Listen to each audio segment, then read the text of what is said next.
Welcome to Brave New Us, where we explore what it means to be human in the age of biotechnology. Today, I'm here with Kallie Fell, perinatal nurse and the executive director of the Center for Bioethics and Culture. In this episode, we will trace the origins of the CBC and its bold mission to tell the human stories behind today's most controversial biotechnologies. We'll talk about the groundbreaking documentaries that first brought surrogacy, egg donation, and gender medicine into the public conversation, and how Kallie's latest work, the Detransition Diaries, continues that legacy. What happens when the promise of medical liberation becomes a source of deep regret? And what does real healthcare look like in a culture chasing technological control? Kallie, welcome to Brave New Us. Well, thank you so much for having me. It's really awesome to just be sitting here and chatting with you. Thank you so much for letting me talk about the Center for Bioethics and Culture and what we're doing. I'm excited for today. Yeah, so let's start at the beginning. What is the Center for Bioethics and Culture, and how did you first get involved in its mission? Yeah.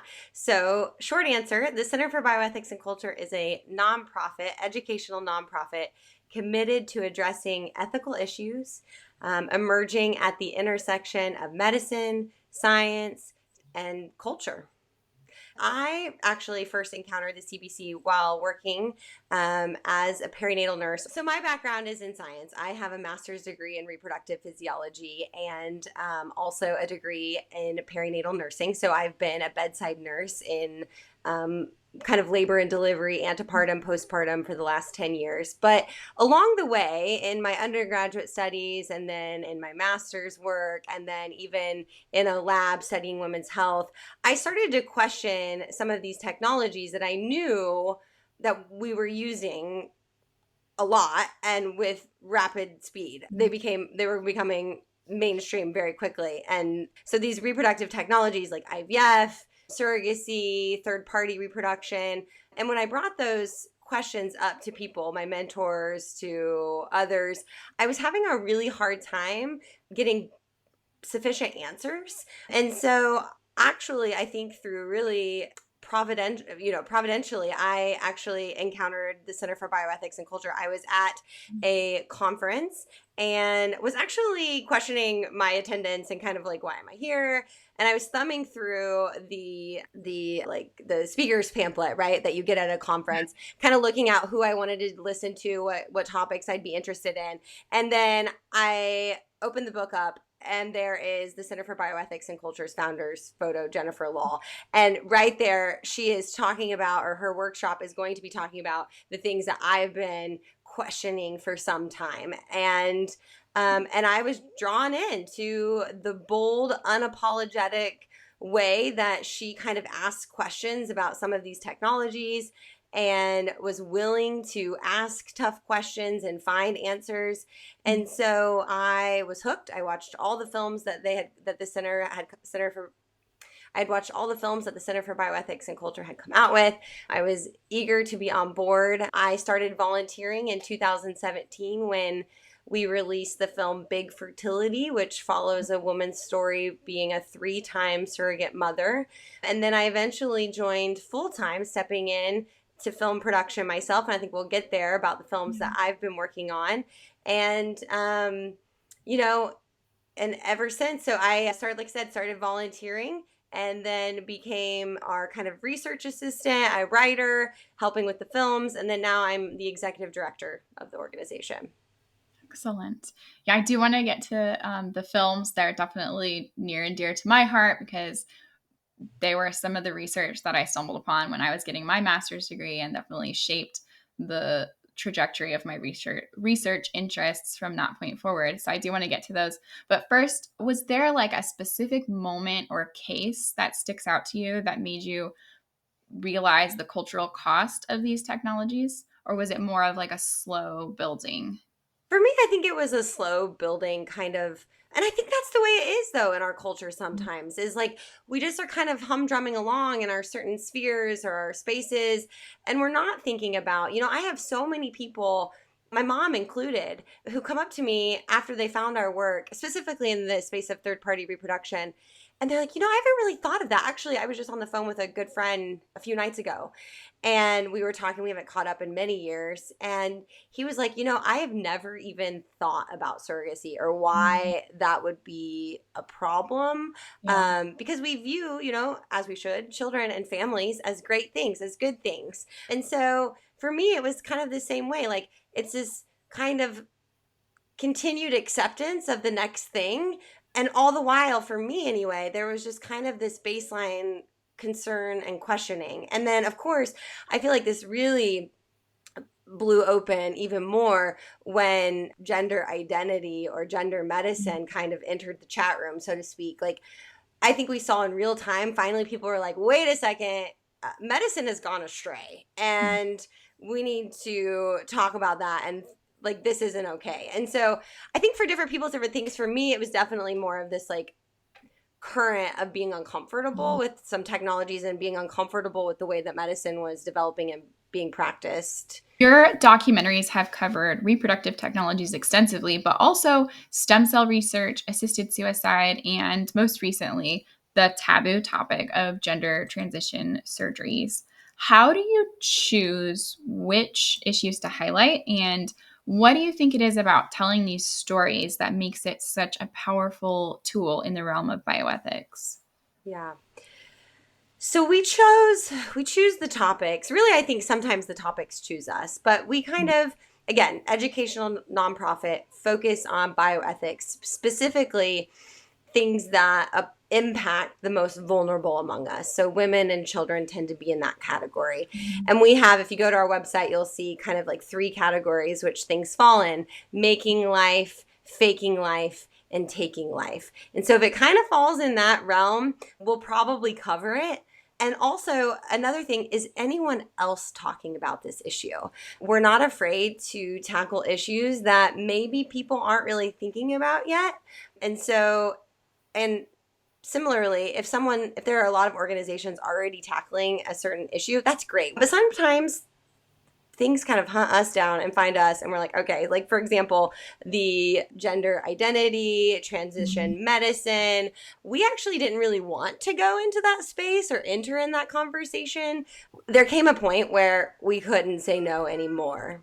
A lot of the work for the Center for Bioethics and Culture has focused on third-party reproduction, cloning, stem cells, IVF, surrogacy, and beyond. But when we found out that children, before being put on puberty blockers or being offered cross-sex hormones, were being offered fertility preservation, that's kind of when we were like, okay, they've entered our lane. When men were talking about getting uterine transplants so they could feel more feminine, when men are trying to breastfeed, then it's like, okay, they've entered our lane. It's now time for us to have a voice and to enter the conversation. And so we did.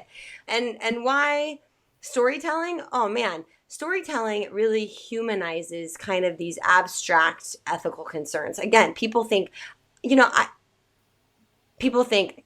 why do I care about surrogacy? I may never hire a surrogate mother. I was eating dinner one night at a restaurant, at a bar, because I was by myself, and a gentleman beside me was chatting with me, and he had a degree in biology but had no idea what bioethics was. And so I think storytelling kind of makes these issues approachable. And we believe at the Center for Bioethics and Culture that narratives will illuminate what is often obscured by policy language or maybe scientific jargon that people don't understand.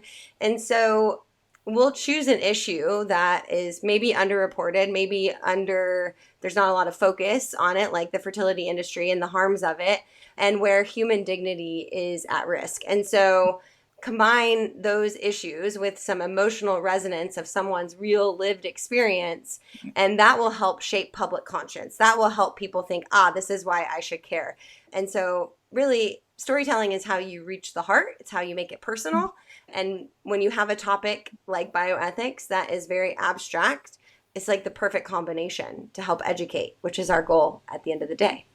Yeah, absolutely. Do you ever struggle when you're making them to balance the emotive aspects of the storytelling with that intellectual ethical rigor?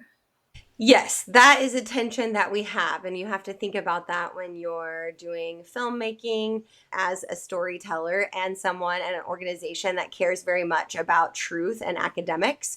We root our films in firsthand accounts, but also in sound medical and ethical research. We have done our own research at the Center for Bioethics and Culture. We've done a study on surrogate mothers. So we take science and academia very seriously. And so we have to support testimonies and the stories that are shared with data. But we're going to lead with the story again because that's a personal hook. People think, why does this matter to me? So hearing from parents, hearing from young women who underwent medical transition only to regret it later, hearing from parents who have children who are caught up in this, hearing from surrogate mothers that are left harmed, egg donors who are left harmed, hearing from them and sharing their bodies, their pain, their healing, that is going to allow people to then dig a little deeper and be open to hearing about the science and the data, you know?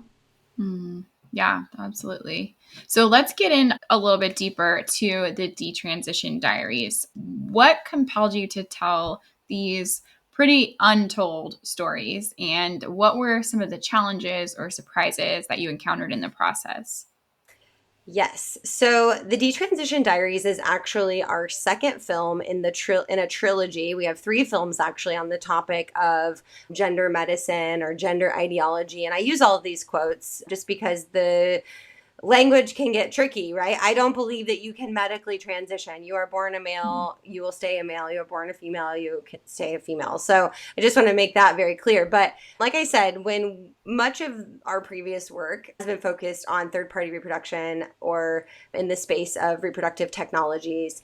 And so we found out again that women were being offered fertility preservation as young as 8, 9, 10 years old before going on puberty blockers or cross sex hormones. And we know that fertility preservation, one, is not as successful as it's promised. And then two, what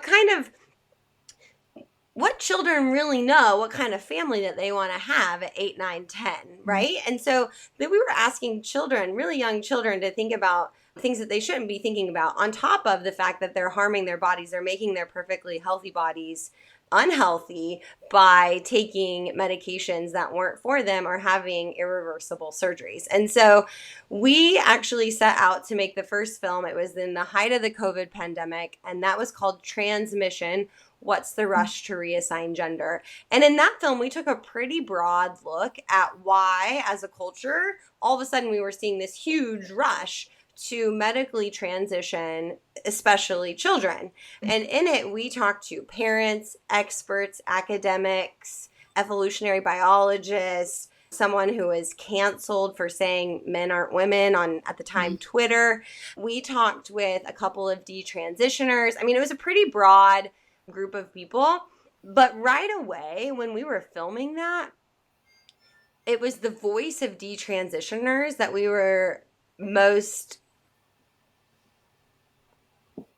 enthralled with, maybe is the word, or we wanted to hear from them. We kind of realized, had this like aha moment, that these are the folks that we need to be hearing from. These are people who thought that they would find answers by medically transitioning, by taking medication, by chopping off their breasts, etc., and then deciding that actually no, this didn't solve any problems, this just made things worse. And so they started to, what we'd say, detransition or stop medical treatment to stop the hormones, et cetera, et cetera. And at the time, if we like look back, there was really very few detransitioners that were willing to speak out. There was a real deficit in those stories being told publicly. In fact, most of those men and women were being villainized. They were by their doctors, they were canceled on social media. It was really hard to be a detransitioner. And so we wanted to start focusing in on them, on their story. And now, thankfully, the numbers of detransitioners is growing. And I don't mean thankfully that it's growing, because that's awful that, they were lied to in the first bit and thought that this would solve their problems. But thankfully, it's growing in the sense of like, they are allowed to have a voice now. They are no longer being as vilified. There are groups of them everywhere. They're testifying on the Capitol. They're testifying in their respective states. And so they are exposing their truth now on social media. And I think that that's great. But like I said, at the time, those voices were not being elevated. And so we focused on the women first. So Detransition Diaries is the next film. And in it, we focus on the story of 3 women who decided to medically transition, take medication, hormones, and have irreversible surgery, and then decided against it.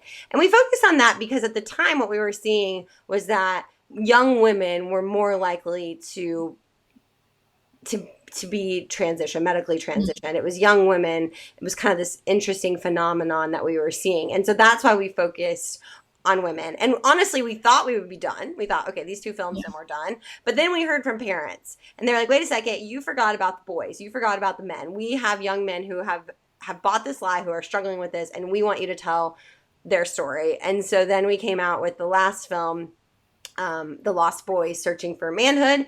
And in that film, we look at, I think, 5 men who, all around the globe, actually. We got to travel to England, and we had a young man from Norway. So that one was really like a global look at what it's like to be a male detransitioner. And so that's a very long-winded answer to say why these films. But and they came really fast. We were very busy for a few years there. Yeah, and it's a book too, right? That's sitting behind you on the shelf over there. Yes. So actually, while we were wrapping up filming, getting Detransition Diaries on YouTube, we were actually pursued by Ignatius Press. They said, hey, would you want to turn this into a book? We're like, absolutely, because books are like the way that you can expand on film, right? And so we agreed to do that. And then they actually found out that we were in the process of making the 3rd film. And they were like, okay, wait a second, let's include their voices too. And so the book encompasses both males and females, and also includes stories of detransitioners that weren't featured in our films. And it also goes and gives a background on like how we got here, why, where did this come from, and the medical harms of medically transitioning. So it's a little bit, but it's also a very easy read. I read the book from start to finish from California to New York on an airplane. So I can tell people that you can read it in 5 hours or less if you're just sitting there digesting it over a short time. But yeah, it's a pretty comprehensive yet very digestible book. Yeah, so it sounds like each project is its own discrete piece, and then to put together a very comprehensive exploration of this strange, sudden phenomenon that we have been witnessing in our culture. Yes. And hopefully we're seeing, the tides change. Hopefully, I think we're in a place now where we're starting to realize the madness of this, of the idea that children can think that they're born in the wrong body, and the idea that they have to change their bodies, their healthy bodies, in a way that will have lasting harmful implications. Yeah. Did you encounter any institutional pushback or censorship when you were releasing these films or the book? We were so ready to be canceled. I'm going to be real. We had backups because all of our films are free on YouTube. We put them up for people. That was a change we made, I think, right before, actually, or right around the time we did Transmission, What's the Rush for You Assign Gender. And the gal who funded Transmission, What's the Rush, she wanted it to be available for free and for the public. And so that was why she was like, I will fund this film. I think it's an important film. And so we kind of made this shift there to just put all of our films up for people. And so people can go to our YouTube channel and find them. And we were so ready to be canceled. We had backups of everything. We were ready for it. And interestingly, we have received overwhelmingly positive, constructive comments on YouTube, emails. Thank you so much. I have partnerships with parents now who email me, who are doing other things that want my opinion or voice, but it's been such an amazing experience to kind of walk through this really scary time of feeling like you might be canceled, to come out on the other side and to actually have a really great project that people actually received very well. So I was very shocked, and I'm very happy that we did what Yeah, we well, did. that's so encouraging because it takes a lot of courage to be in that position and to be the person who's or the organization who's willing to speak up and say the truth. And that, I mean, that's why I think we see the tides changing, not just that people are waking up to sanity, but that organizations like the CBC give people permission to say the true thing that is maybe the unpopular thing at the time. And then it takes away, like, your courage takes away the fear that maybe other people feel, and they can say, oh, I'm not alone in this. And then it is really meeting that need of those families that are coming to you saying, thank you for this. So Yeah, thank you. yeah, no. And I think, it's those few detransitioners in the very beginning, those few people that really took the fall for everyone, they're the ones who we really ought to thank. People, like Colin Wright and Megan Murphy and others who really did, get like the full, like, you know, shunning of this thing. So, but anyway, yeah. And, that's the thing about our organization. And I have friends who think and believe very differently than me on a lot of the topics that I work on or explore through my job and role as the executive director. But I think what I hope to bring to the table is, again, education. Allow yourself to ask the questions. You might not come to the same answer, but we should be asking the questions. And then also encourage public discourse, because we've gone, and I think this cancel culture that we had was a perfect example that we were just not allowing any type of discourse to happen. And I want to bring that back. And I think it's okay to have friends and relationships and colleagues who view things differently than you. We might not agree on every single issue, but where can we align? Are we all asking the questions? Can we sharpen each other by asking hard questions? And so that's my goal, partly too.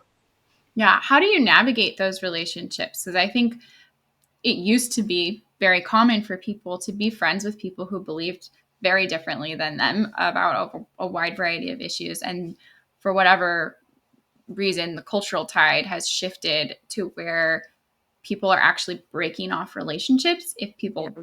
don't have the right viewpoint on whatever their hot button issue is. How does that work and play out in your life, being the face of quite controversial topics? Yeah, it can be very challenging. I was on a podcast recently, and we did not see eye to eye on a couple of issues, but we definitely did on others.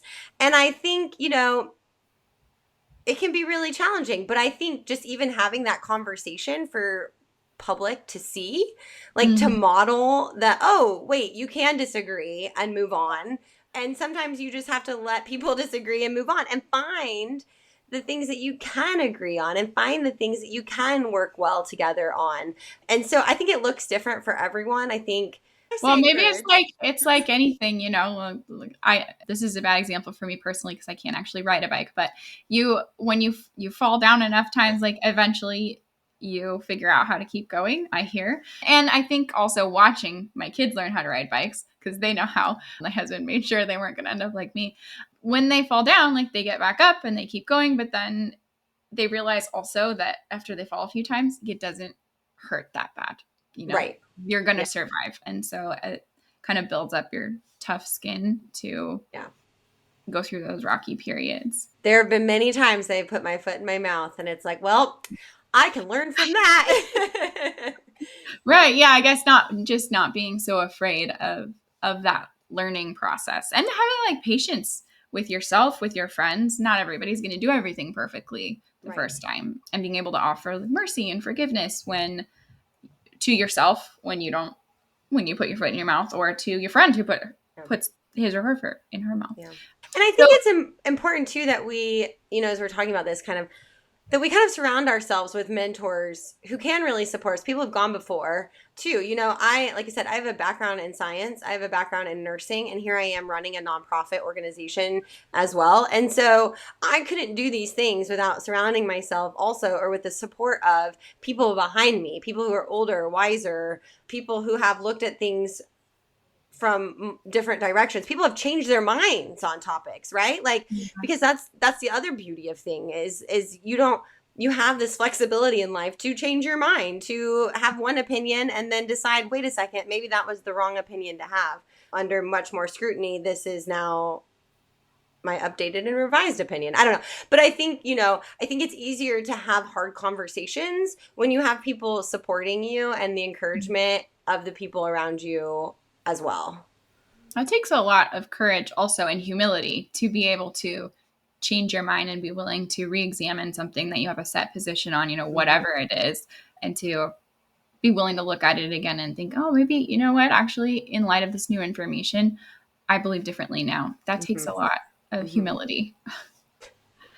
So looking at these technologies, whether it's surrogacy, egg donation, gender transition, they echo these promises of liberation and freedom and empowerment, but your work reveals regret, harm, disillusionment. How do we discern when medical innovation has gone too far, and how do we respond once we realize that? Yeah, and again, that can be tricky to discern because it's kind of a slow and steady deterioration at times, Mhm. right? So it can be hard, and you're kind of like, wait a second, how did we end up here? But really, you have to return to the first principles of medicine. And that's kind of what I do, right? Like, so do no harm. What does that mean? So, does this technology, does this innovation, does it harm? Does it treat human beings, whether that's women's bodies or children, as commodities? Mhm. Is there a financial gain from a person, a human? And so some of these technologies, they have very slick marketing. They are marketed as empowering, like egg freezing for women, like surrogacy, even gender surgeries, empowering, right? The marketing is really, really slick.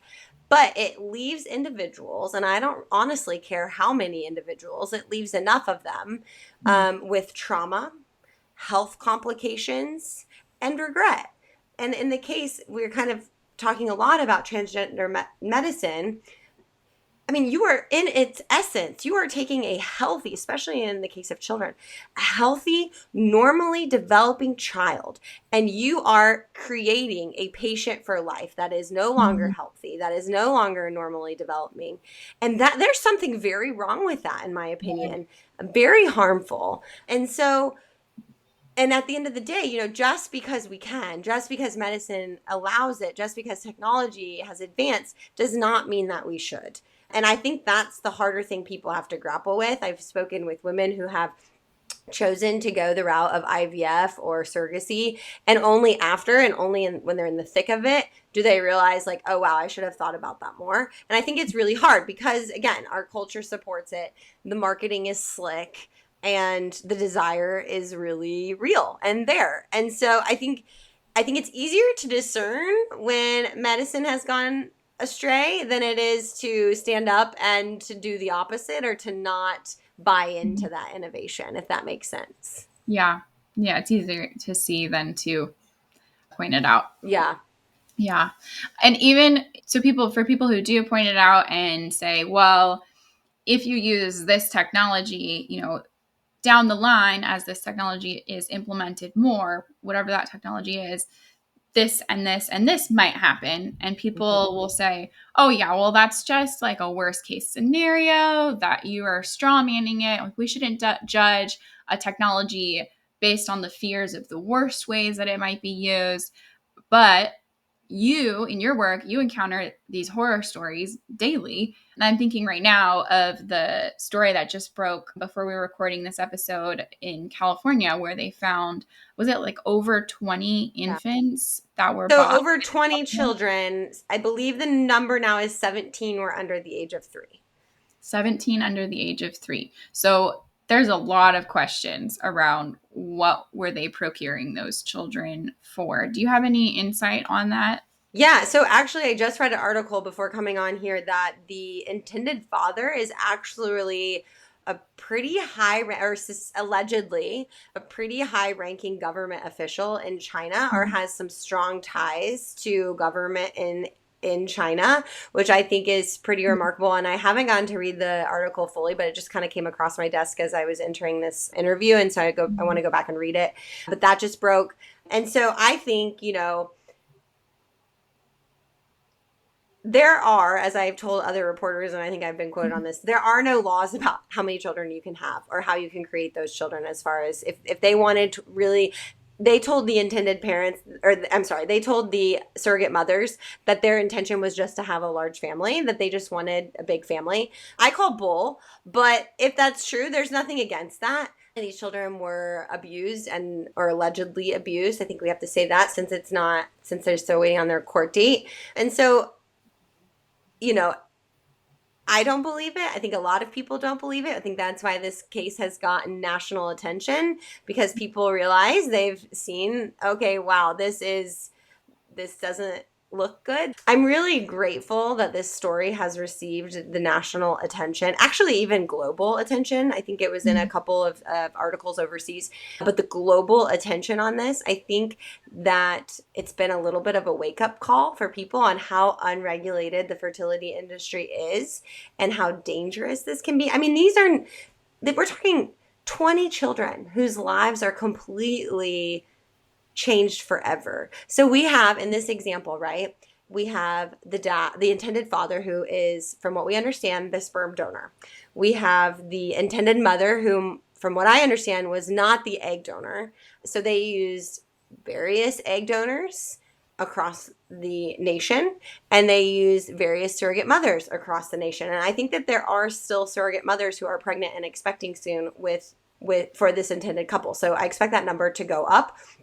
But we have children who have been ripped from their biological origins, from the only home that they've ever known, the womb that they grew in for 9 months. And now we have children who are in foster care and awaiting to know, like, what's going to happen to them for the rest of their lives. I mean, that's the danger of an industry that if we allow it to take over without questions asked, without regulation, where we've allowed, really, quite frankly, money and profit to be a priority over the welfare of women and children.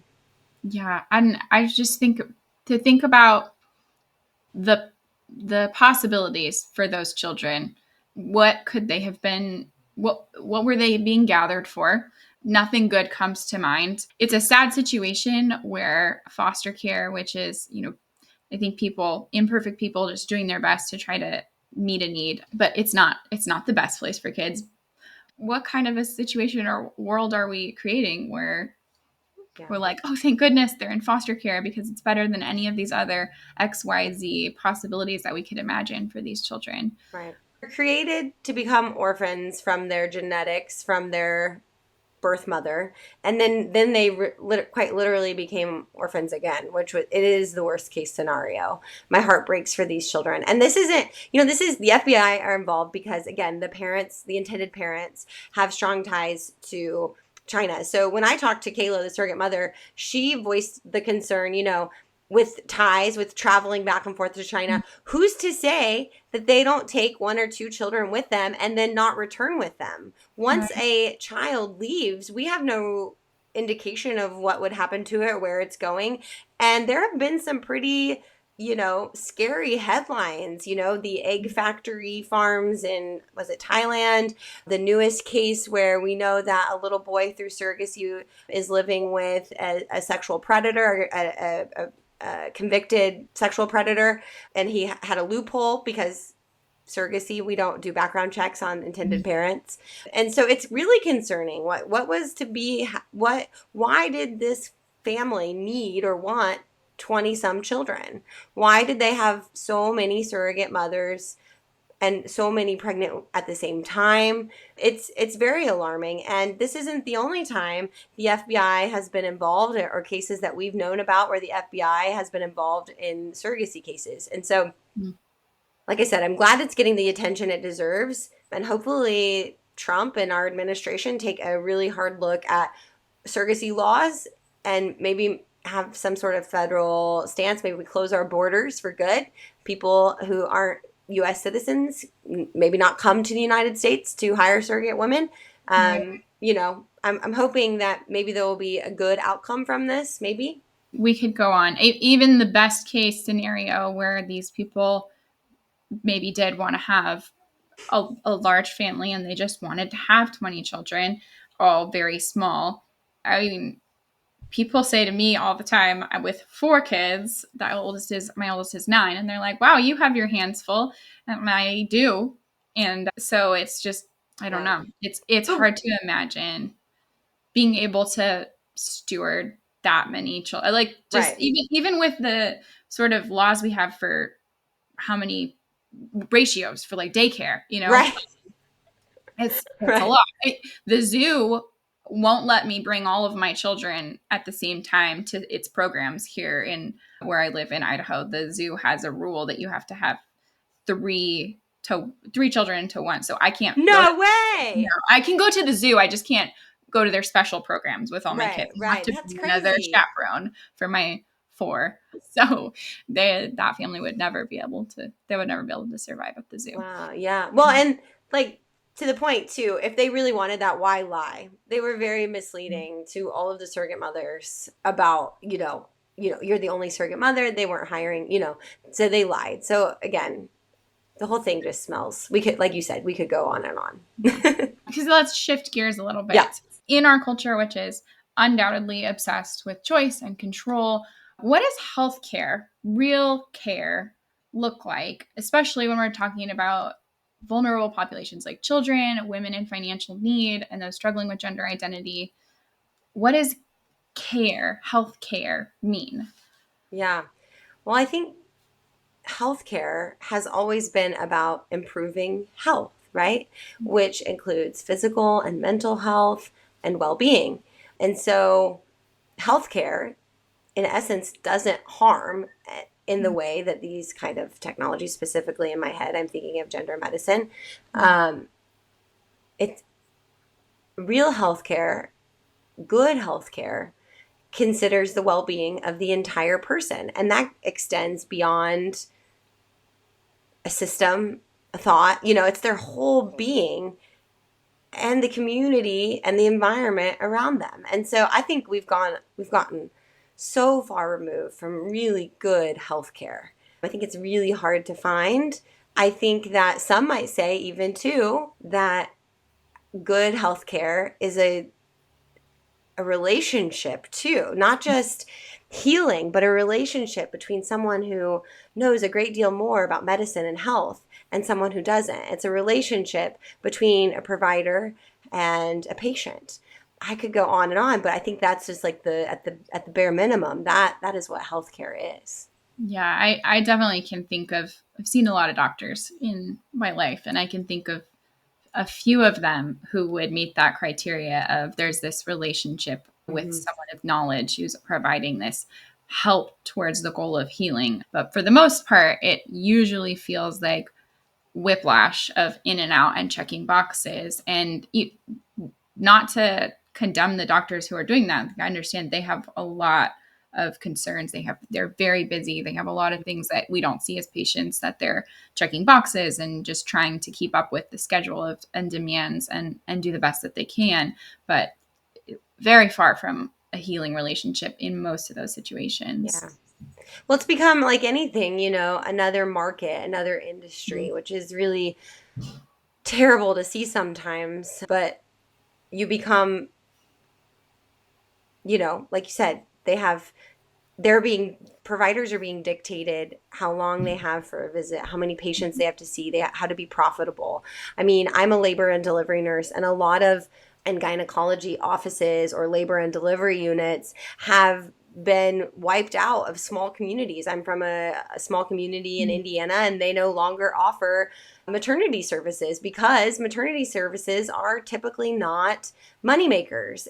You Yeah. have women who stay in a room sometimes for a while without any type of treatment, so to speak, billable treatment. Mhm. And so that's just become the reality, that it's not a money-making thing. You know, it has to be profitable. And doctors are now being told, you know, who to see, when to see, how long you have to see them, and have to bill everything. You know, it's Yeah. definitely become a lot about the money. Yeah, and that definitely shifts the kinds of interventions that become popular or used a lot, right? If you are thinking about how do I stay afloat as an institution, well, we want to be able to bill, and that means shifting towards interventions that we can bill for, or diagnoses codes that we can bill for, as opposed to things that maybe the solution is a lot simpler or takes a lot more conversation time, but that's not how you get your bread and butter. Like, that's not how you bring home the bacon. So there's sort of a conflict between the financial incentives that are, like, as human beings, we need to make money at our jobs, and but Right, that sometimes complicates relationship between doctor and patient, because the doctor isn't necessarily getting compensated for an outcome of producing a healthy patient. right, right. when when I talk about these conversations a lot, when I write about these things as a Roman Catholic, it's very common to to be labeled as anti-science. Just oh, you're a faith person, you're not reasonable, you're anti-science. Does the CBC face that objection as well? Like, you're an anti-science organization, or are you able to avoid that because you're not speaking from a religious tradition? As individuals, maybe you are, but not as an organizational. You don't have like an organizational affiliation with a particular Right, faith. right. We are, as an organization, not religious. We are just an educational nonprofit. We work with many different people who believe many different things. That's one thing I love about my job, is I get to work with so many different people. And again, that might agree with us on one issue and not another, and that's super cool, whatever. But it's really fun to work with people with different backgrounds. As far as the critique about not being rooted in science, I don't think I've come across that critique too often. We do get labeled a lot as a religious organ. You know, they're like, oh, there's those, you know, conservative, it's a conservative Fundamentalist. religious organization, and we're not. And our view is that critique in and of itself is rooted in science, right? Like, experiments, critique, asking question, that is the science, that is science. Right. And so we have that, and also alongside it, a deep respect for ethics.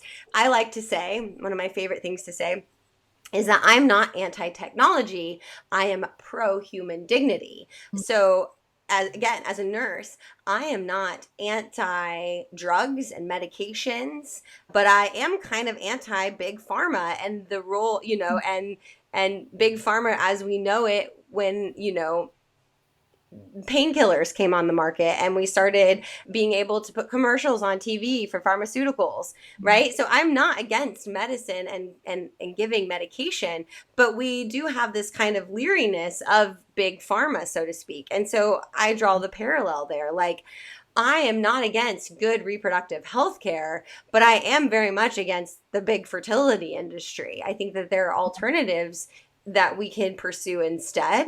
And so, you know, again, I am not anti technology, I am not anti medicine, but I am pro human dignity. And I'm not afraid to ask uncomfortable questions that other people will shy away from. We aren't, as an organization. And we do that because we believe that science and medicine should serve people, not profit at a person's expense. And so if we kind of keep that lens, I don't think, again, too many people can critique us by saying we're anti-science. We always welcome dialogue grounded in evidence. Like I said, we've done our own IRB approved research study on surrogate mothers, and what we found was, what we've seen is that it's high risk in nature, that those women are more likely to have complications and health risks and to go home with postpartum depression. So anyway, we do root our work in science, in ethics, in education. It also kind of, as we're talking and you're talking about like this, the nature of scientific investigation, it strikes me as sort of ironically dogmatic to label any position as anti-science, especially when it's participating in the ongoing development of science, and looking at the harms that come about as a result of certain medical procedures, that's data, and that should be part of the ongoing scientific investigation. So to say that examining those things could be anti-science is, I think, actually more dogmatic than a belief in human dignity that is rooted in certain religious tradition that says, let's look at the evidence and make sure we're not harming people. Right. I mean, science at its core is it gets better by asking questions. The more questions you ask, the more that you can know and understand. So science should not turn its back on hard questions. Do you see any models of like clinics, communities, providers who are getting it right? Ooh, that's a tough question. I do. And, my lens is a little bit narrow. I'm in a certain location, right? But if you're in San Francisco Bay Area, there's a new primary care that I think just opened. I don't think they just opened. I know they just opened, but I think there's a new primary care called Bella Primary Care that is new that I think is doing things right. I think that they are doing well. I think that there are providers within the bigger hospital organizations that are also doing things right. I think that there are organizations really in the last couple of years, there have been a myriad of organizations who are questioning gender medicine and who are doing right by people by exploring there. So yeah, I think sometimes they might be hard to find, but I do believe that there are people there who are providing what we might call good medicine, who would be on my list of winners, so to speak. And I think if I might segue a little bit, I think that at the Center for Bioethics and Culture we have an intellectual arm, so to speak, or a project called the Paul Ramsey Institute, where we are hoping to create or to help nurture people, academics, doctors, lawyers, those in influential spaces who will be doing good work. And so I think that there are people out there. I think there are people out there learning who are gearing up to be those voices. Yeah, absolutely. Yeah, I want to follow up on the Paul Ramsey Institute in a minute. But in terms of like the everyday person who's listening, what are some concrete things that anybody could do to be part of the solution on any of these issues? Oh, I think one, educate yourself, right? Like you don't know what you don't know. And so if this is the first time you're learning about big fertility, first time you're learning about gender medicine, explore those. Why are they important? Why am I talking to you about them? I think that's the first thing that you can do is to understand the issues and then go from there. Have conversations with others about these things as well. It's so funny. My husband talks about going to a party with me and he's like, you absolutely are terrible at small talk. You will walk into a room, you will find strangers and then be like, oh, so what do you believe about blah, blah, blah, blah, blah. Like there's no, how's the weather? No, I don't think everyone should have that approach. Absolutely not. But I think that we engage people with these. We talk about it, right? We open up our homes to have meals with people and we just talk about these issues and we don't shy away from conversation about things that we might disagree on. But I think at a very minimum, learn about something and then find out what other people believe about it too and just start a conversation. Yeah. My husband has that same kind of a personality. He converted to Catholicism when he was a teenager. So first of all, not the typical teenage experience, but he would sit down with his family who believe all different kinds of things and be like, so what does everybody think about abortion? And they'd be like, why do you want to talk about these things? You're making us uncomfortable. But still, like those are the most, if you can have the conversation with grace. Right. And compassion. I mean, yeah, fertility is an incredibly painful, terrible, lonely, awful cross to bear. And I don't think people can understand that unless you're the one walking in that. And so, yes, you absolutely need to have compassion and understanding and grace. Yes, absolutely. Absolutely. Yeah. And then by making yourself available to have that conversation, though, that's part of how we help each other bear those crosses. Mm-hmm. You shared a little bit about the Paul Ramsey Institute. I know it's especially dear to your heart, and it's how we first became acquainted to begin with. So could you share more about its mission and how it carries forward Paul Ramsey's legacy today, and maybe why that legacy is so crucial today. Yeah. So the Paul Ramsey Institute is really our remedy to the problem today, the problem we talked about medicine going off the rails, laws off the rails, academia off the rails. This is kind of our remedy to that. And it's an intellectual arm, if you will, of the CBC. And like you said, designed to carry forward the legacy of Paul Ramsey. And Paul Ramsey, his work emphasized the sanctity of human life and the moral obligations of medicine. And so our institute brings together leading scholars and young professionals, so what we would call fellows. We have scholars and fellows, and we have currently 6 scholars serving, and we bring in a small group of fellows. And fellows are young professionals, they're graduate students, law students, medical students, and others, maybe early career in those spaces as well, so that they can engage with the scholars and with one another on these deeply moral questions that medicine and bioethics is posing. And so everything from AI in healthcare to embryo research to assisted suicide and other topics as well. Yeah. Awesome. And for podcast listeners, I encourage you to go back and to listen to the first episode of this season with Emma Waters, who is an incoming Paul Ramsey Fellow. We talked about the pronatalism of Silicon Valley and the new wave of eugenics that is really breaking over the IVF industry. How do you sustain your hope and clarity when this subject matter is so heavy? There's a lot, really, honestly, because there are times that this is a really hard job to do. What keeps me grounded and hopeful is the undeniable power of truth, of the stories that I get to hear. I am humbled that people share their stories with me, that they would email me and provide such tender, intimate details about their lives.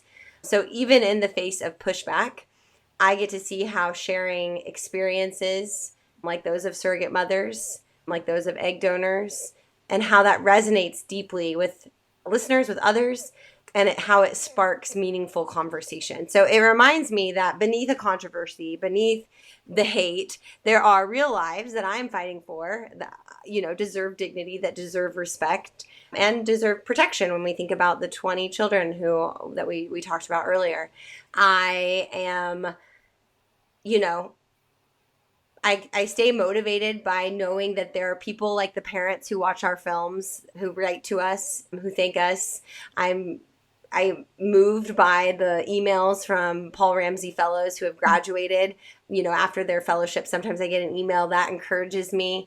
And so I stay encouraged through these little glimpses and little thank yous. And, I think I'm also really encouraged right now because I do think that there are a growing number of people who are waking up to the harms of gender medicine. And I'd like to say that we played a very small part, maybe even bigger part, but we played a part in that. And that keeps me really encouraged as well. And then, of course, I can't forget, the support and partnership of those who have come along beside me, who have gone before me, the founder of the Center for Bioethics and Culture, Jennifer Law, for generous individuals who fund the work that we do, for families and other organizations who share in this vision.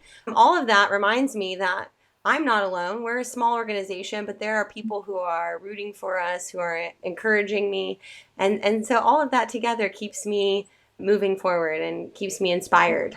I have 2 small daughters, and they keep me anchored. When we were doing the film, The Detransition Diaries, Kat, who's featured in the film, she's also a musician.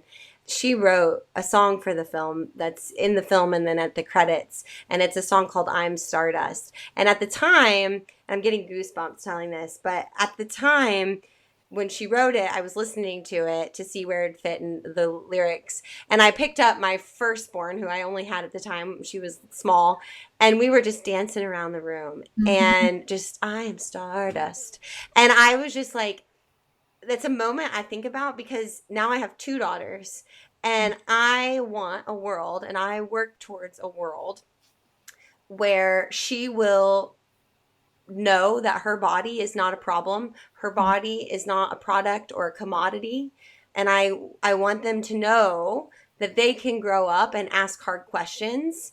And it's okay to question things. And so right now they are probably my biggest anchor, because and I didn't start this work with little ones, and I've become more passionate about it because of them.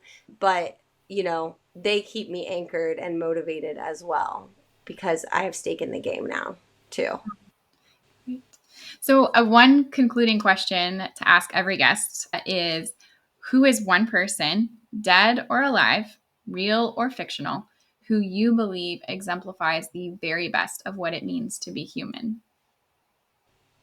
Oh, that's a really hard question. I guess I'm going to go with the easy out since I've got one. I'm going to say Paul Ramsey. Paul Ramsey comes to mind because he's someone, we have a whole arm to our organization dedicated in his name. He asked hard questions. And what I like about Paul Ramsey in particular, and what I think his humanness is he wasn't afraid to dissect something for a very long time and then change his mind about it. And I like that. I like that characteristic. From what I'm told about Paul Ramsey, he loved people. He loved truth. I'm a truth seeker myself. And so I think Paul Ramsey would be the person, like I said, easy out though, because you just asked me about the Paul Ramsey Institute. So Excellent. I love it. Where can listeners find the CBC, view the documentaries, and follow your work? people can find us at cbc-network.org. Like I said, all of our films are free on YouTube. Our YouTube handle, I always mess this up, but it's cbc-network.org is our YouTube channel. You can follow me personally on X. That's kind of the only social media place. I am Cal_Fell. But more broadly, our organization is on Facebook, social media, Instagram, and all the above as well. But if you want to interact with me, find me on X, send me a message. And of course, if anyone's local listening and you're interested in helping out or expand our outreach through giving, then also you can contact us as well. Yeah. Okay, great. And we'll put all of those links in the show notes. Yeah. Thank you so much for your time today, for everything that you're doing with the CBC. I'm very blessed to have heard from you today. Thank you. Thank you so much for the conversation. What a great one. If this episode raised questions or sparked thoughts you'd like to explore further, I'd love to continue the conversation with you over on Substack at bravenewus.substack.com. Your comments and insights there help to build the kind of thoughtful community this show was made for. To support Brave New Us, please take a moment to rate and review the podcast wherever you listen, or become a paid subscriber on Substack. Your support makes it possible to keep bringing you these ad-free episodes. Thank you for listening and being part of the journey into what it means to be human in the age of biotechnology.